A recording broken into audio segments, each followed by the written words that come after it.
Welcome to Scorched Earth. This is going to be a bonus mid-month reading for the sign of Taurus, Sun, Moon and Ascendant. I don't really know why I've been drawn to do an extra one,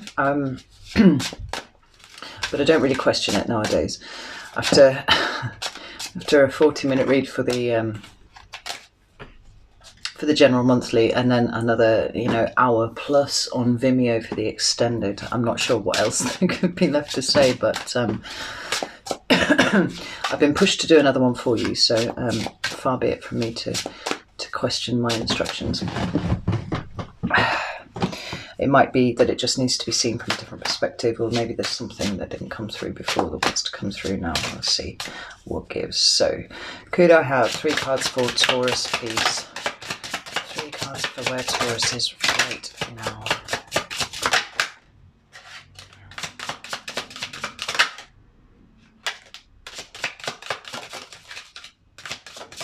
Oh, there's the first one. We've got the Tower, right? Okay, don't panic, we will deal with this. 2 more cards for Taurus, please. That one properly leapt out. 6 of Cups. And 1 more card for Taurus, please.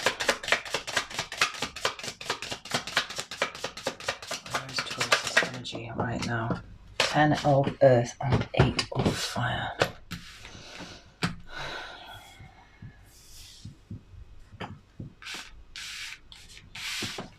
Okay. At the bottom of the deck, we've got the 5 of Fire, which is the 5 of Wands. It talks about conflict, right? Whether that's internal or external. You'll have to fill in the gaps for yourself. No doubt it will become clear during the course of the reading anyway.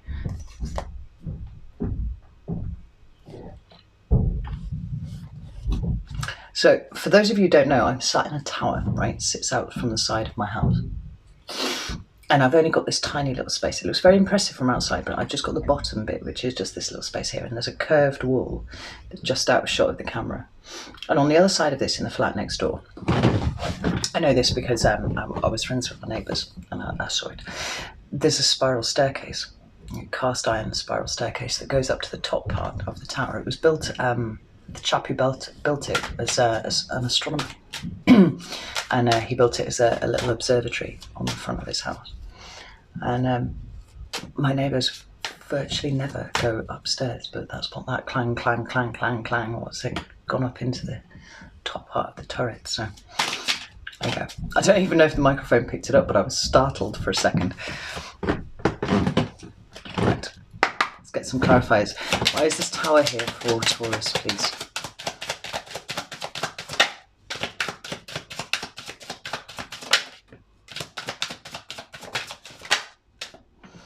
First card that you've got is the King of Pentacles, rather. I did see that the 8 of Cups tried to flip and then put itself back in, which is moving away from things that don't emotionally serve you, and that is certainly something that Taurus is experiencing at the moment. The King of Pentacles is you, right? Let's get 1 more card for that. Why is the Tower here? Thank you. Strength. I don't know what he's doing up there, but there isn't really that much space to be rolling things around like he seems to be doing. Right, why is the 6 of Cups here? The Emperor.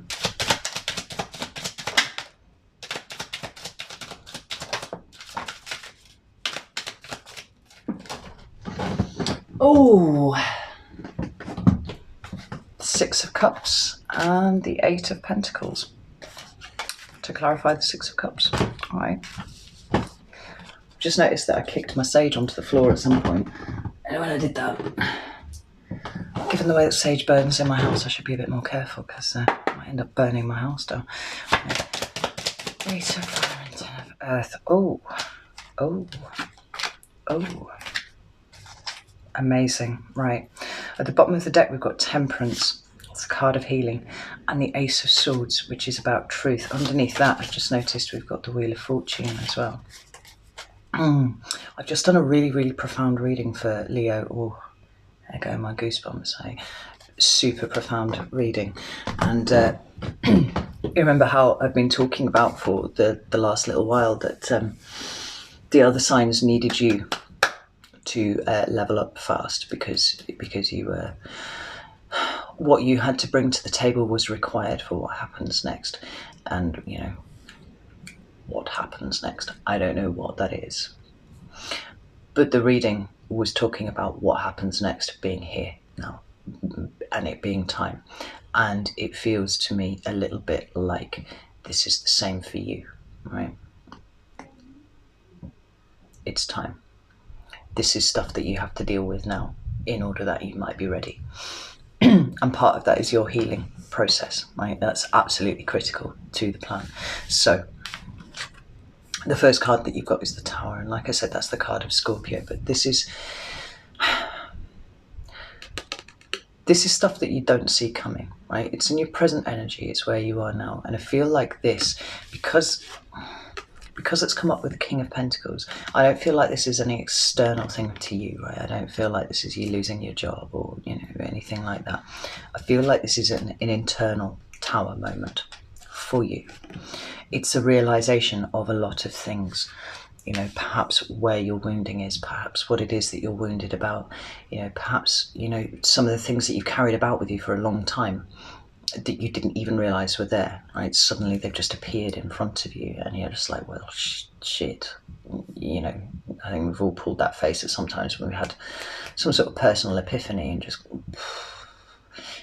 my most profound Tower moments have just been a thought, right? Maybe could look at it a different way. What about this? And it's changed the way that I've seen everything, and I feel like that's the kind of Tower moment that we're talking about here. The second clarifier that you've got for it is strength. Now, this is the card of Leo, and I don't think it's any coincidence that I've literally just done the Leo reading. It was profound as shit, and I'm excited. I'm super excited about what I saw there. But I talked about you in that reading, and I'm talking about them in this reading, right? The two of you together, just as our relationship with me is the Leo who has always swerved, Taurian energy, and the relationship that I have built with you in some ways has been really cathartic for me. It's allowed me to work through a certain, number of issues of my own. Here they are popping up in your reading, right? I don't think that's a coincidence. But aside from that, this is about your own internal strength, right? And sometimes internal strength isn't about putting your bull head down and headbutting the shit out of things. Sometimes it's about diffusing situations by kissing a bear on the nose. Yeah, it was this card that I saw that made me buy the entire deck. I hadn't seen any of the others. Just saw this, and I thought it was such a perfect depiction of strength that I needed it in my arsenal. Yeah.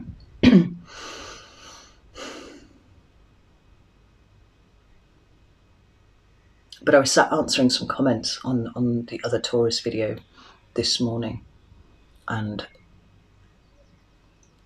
there was one person I was responding to. I cannot remember who it was, and I said that Leo and Taurus, for some reason, have this kind of notion. We come into this world with this innate strength that we are aware of, right? On a really fundamental level, we know that we have it, and we are super, super strong.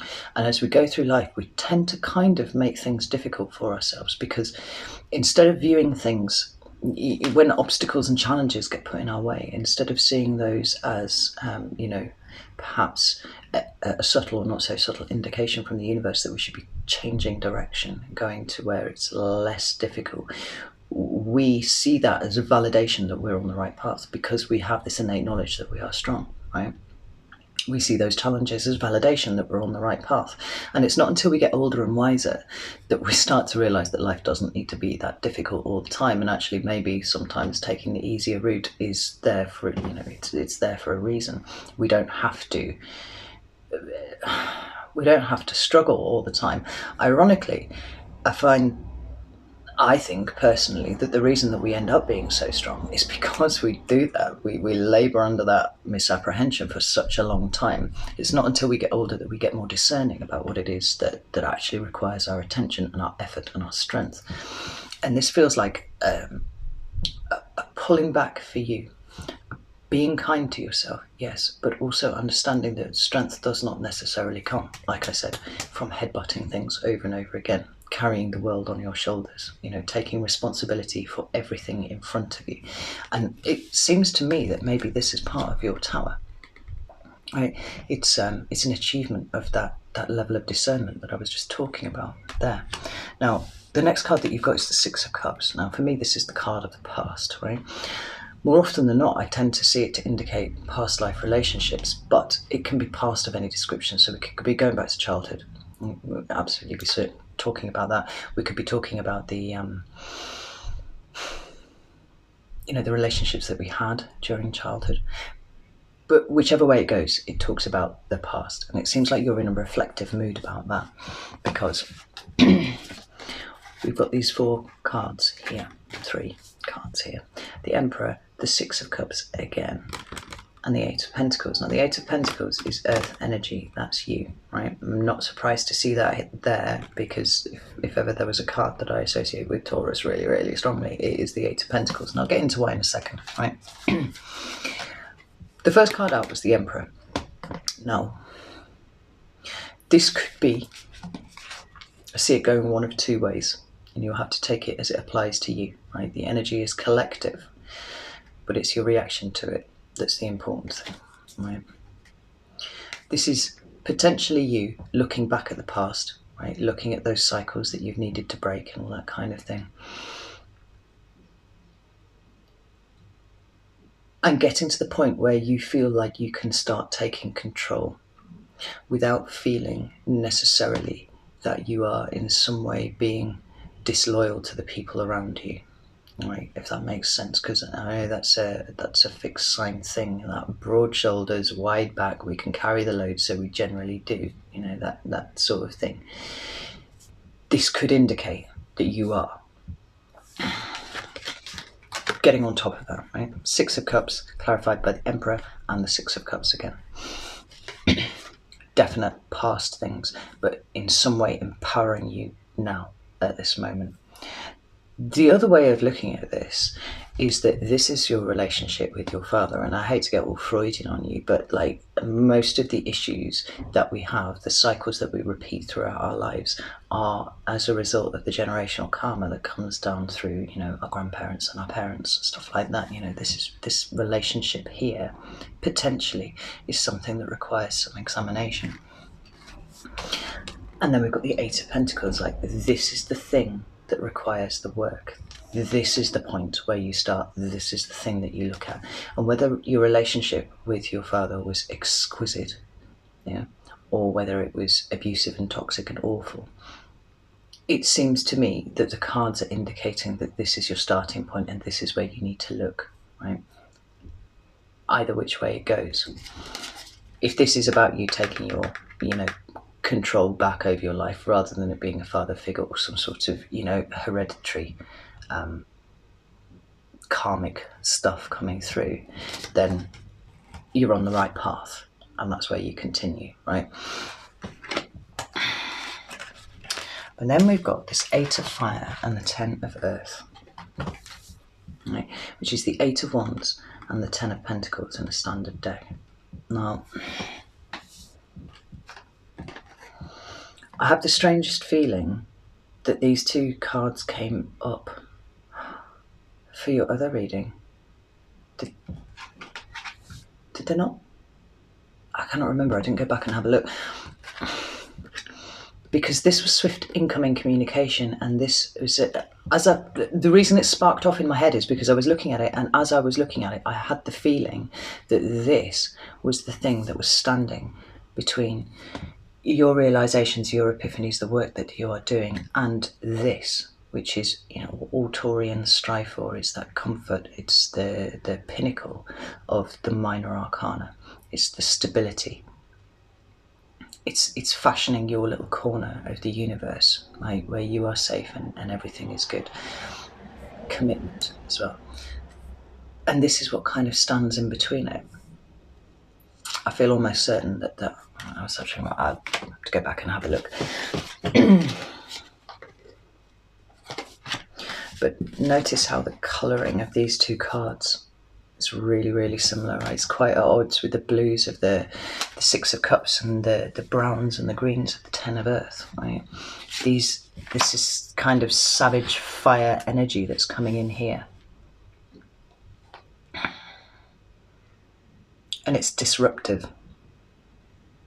Now, this is swift incoming communication often, but it's smouldering, it's burning, it's smoking.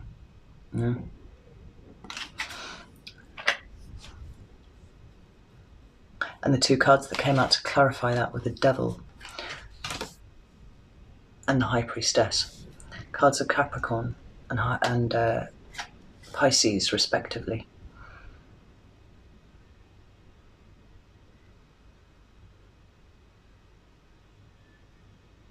But this feels like a conversation with yourself, right? I noticed that the wands in the fire, they look like burning trees to me, to be honest. Like in some depictions, you see them flying through the air, and some of them that, you know, all 8 are going in one direction, and in others, you know, there's 4 coming each way, and you can see that being a conversation going on, rather than someone just delivering a message to you or you messaging someone else. Like, these are set in the ground and they're burning, right? They have burned. In fact, what's left is that kind of after. It's like what you see in videos from Australia when they've had bushfires. You know, what's left is just these smouldering spears in the ground.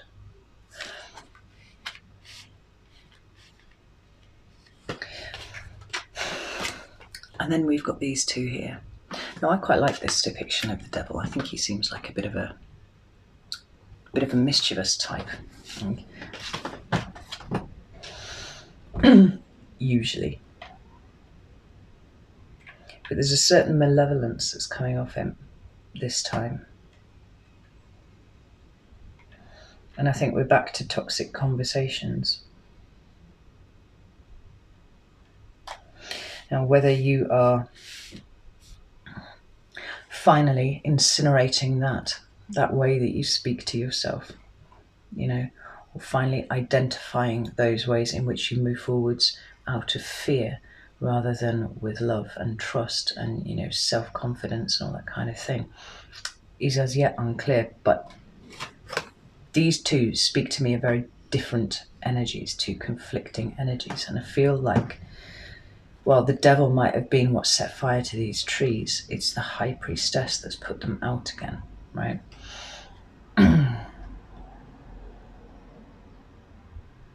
Because she's comfortable with her own vulnerability. You know, it's beautifully depicted, this, because this is a pillar card.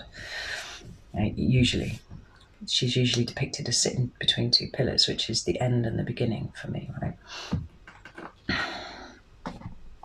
And she's the keeper of secrets and knowledge and wisdom, right? She's very passive. She doesn't volunteer this stuff. It's all very, very internal.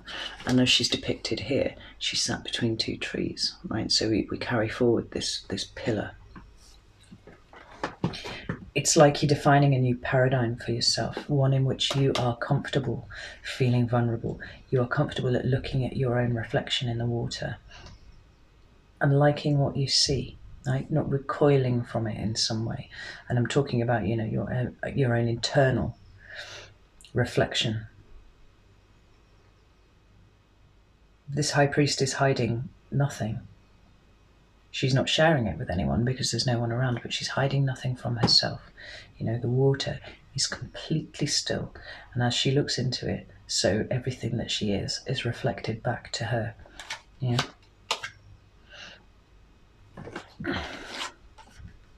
Really, really different to the energy that's coming off these two cards. And the way that they've come out, just as the 8 of Fire was the block or the impediment to your hitting the 10 of Earth. So we've then got a path here, through the Devil, identifying the fears, identifying the drivers, the dark things, you know, the things that you obsess over, the overthinking, the mean way that you speak to yourself.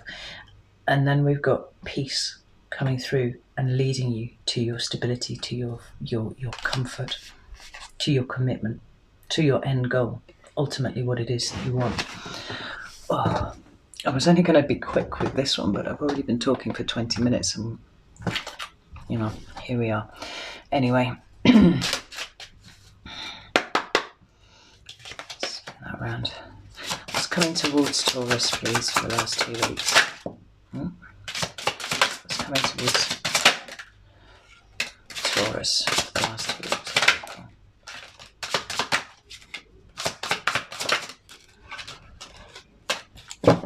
Stop it.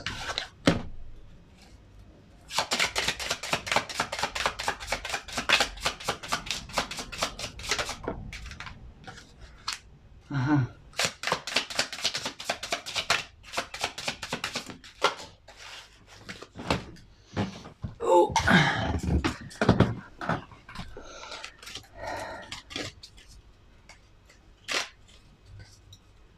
Right.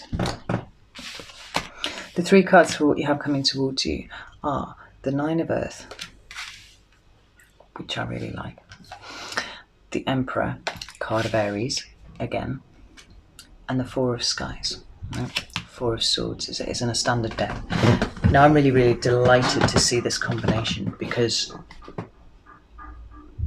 I get a lot of very good feelings from these cards as they appear in front of me right now, right? I'm getting a very strong sense of peace. I'm getting a very strong sense of stability and grounded, rooted energy from you, right? So the first card is the Nine of Pentacles, or the 9 of Earth as it is here, right? This is a card of self-sufficiency. This is a card of looking after yourself, right? Being independent and that kind of thing. And I love it for a multitude of reasons. I love it because it is entirely opposite to the energy presented from this card, right?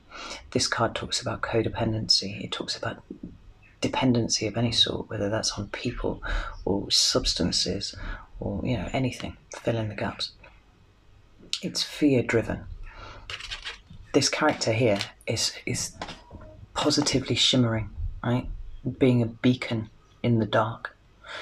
And the other reason that I love it is because it's that step towards the 10 of Earth, right?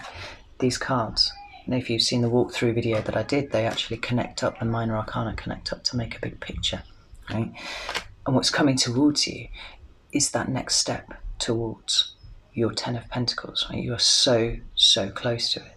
And part of what it is that's bringing you closer is the release of those things that have been holding you back, right? All the stuff in your head that's been holding you back, all the stuff in your heart and in your soul that's been holding you back, right?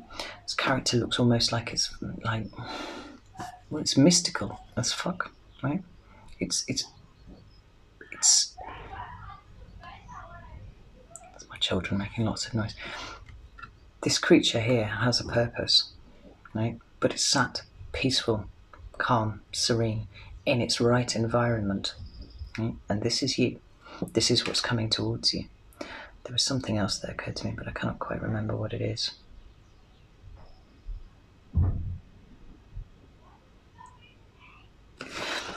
Anyway, the next card that you've got is the Emperor again, right?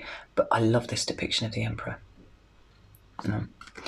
Whereas in this one, you know, we've got this one little tiny character here who's proffering a crown to this Emperor up here. And incidentally, if the relationship with your father is something that resonated with you, then it's worth taking a closer look at that card, because that is a small person, you know, with, you know, that vision that we have of our fathers when we're really, really tiny, you know, where they're just huge and you know, superhumanly powerful.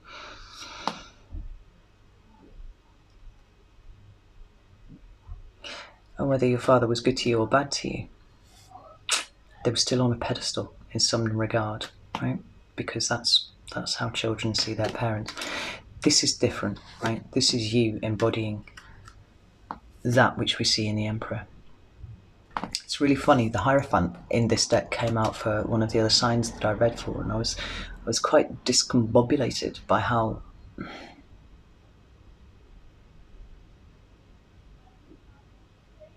dark a scene it was. Like, it's literally the next card along, and it depicts another tree, but it's twisted and it's gnarled and stuff like this. This is a beautiful in comparison. I'm kind of glad that the Hierophant, even though it's your card, didn't come out, and this one came out instead, because this is deep rooted. This is strong. It's a healthy tree. Look at that.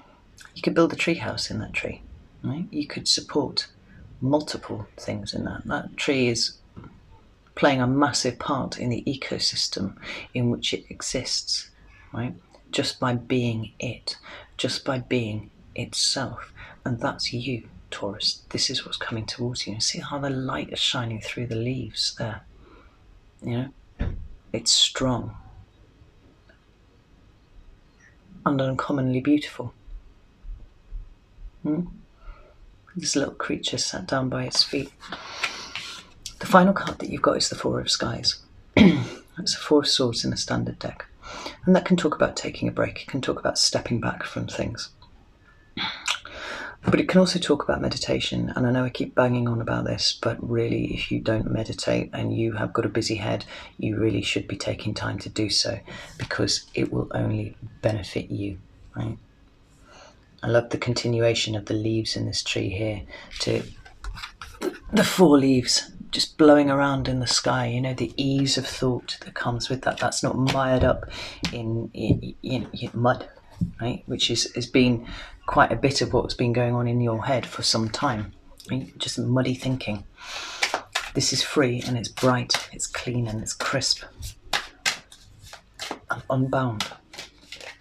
Tell me about the Four of Skies.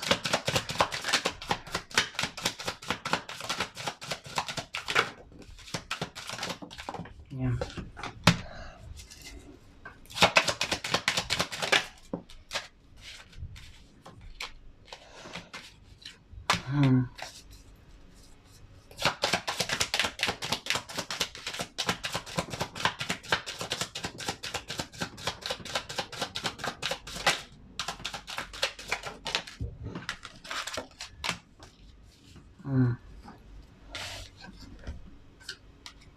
Yeah. So we've got the Hanged Man, the Seven of Swords, the Five of Swords in reverse, and then finally the Four of Wands. And it's like the space that you create by meditating and by the ability to observe your thoughts without becoming stuck in them. Right? The value of that cannot be overstated, but it's going to help you change your perspective on a lot of things. And I feel like that was kind of important for you. You know, there's a submissive element to the Hanged Man, but ultimately it's about the acquisition of new wisdom, right? And you're on a path now. Yes, you've made some major changes, but now is about getting to know you, rather than identifying those things that are not you, right? That you have clung to, that you don't need anymore. The Seven of Swords in this particular deck speaks to me of self-deception, right? Of fantasy, building clouds, you know, castles in clouds and things like that. That's gone. And the self-deception around communication and how other people deal with you, you know, whether you have anxiety about conversations that you have with people, or how they perceive you, or what they think about what you say or what you think, you know, that all of that sliding away with the aid of the meditation. And then we've got the Four of Wands, which is the card for me of home, right? It means lots of other things as well, but it's a four, so it's foundational energy, right? Just as the Four of Swords, Four of Skies, is foundational energy. Like, this is you creating your new foundation, right? With this new wisdom that you have, with this new way of seeing the world that you have, creating a better foundation for you to move forwards. But this is also my portal card, right? And we're back to, you know, what it is that you're here to do, what it is that you have to step up and do for the collective, well, as a collective, for everyone else, right? And it looks like you're really here for that. Like, look at the speed that you're moving there, right? it feels like a kind of domino effect of epiphany and realization, and then action, right? And you're not particularly movement oriented sign. You do move, but quite slowly, and you tend to root around where you are. But this movement, what you're here for, you're all about that. Right, let's get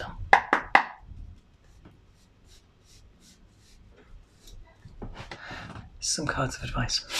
Some advice for Taurus, please.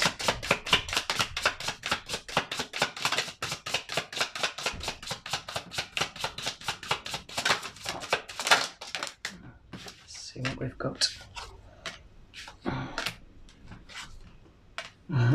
It's beautiful.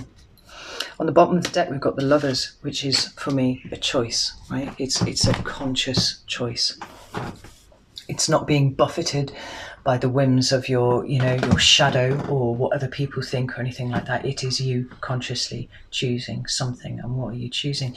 You are choosing to take a risk on what it is that you actually want, right? Because that's what the Nine of Cups says to me. Again, just as where was it? The Nine of Earth, right? Doing it for yourself. This is doing it for yourself as well. This is identifying the ways in which you make you happy. Now, I went into a big